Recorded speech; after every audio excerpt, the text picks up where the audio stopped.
And another one here.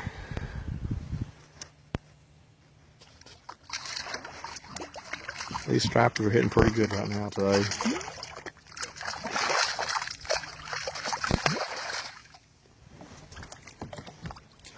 There's Mark over there and a few other guys here with us over here at the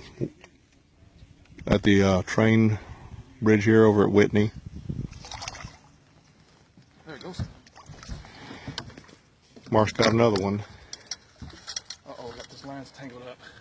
That's no good. They're biting pretty crazy out here and pretty frenetic right now.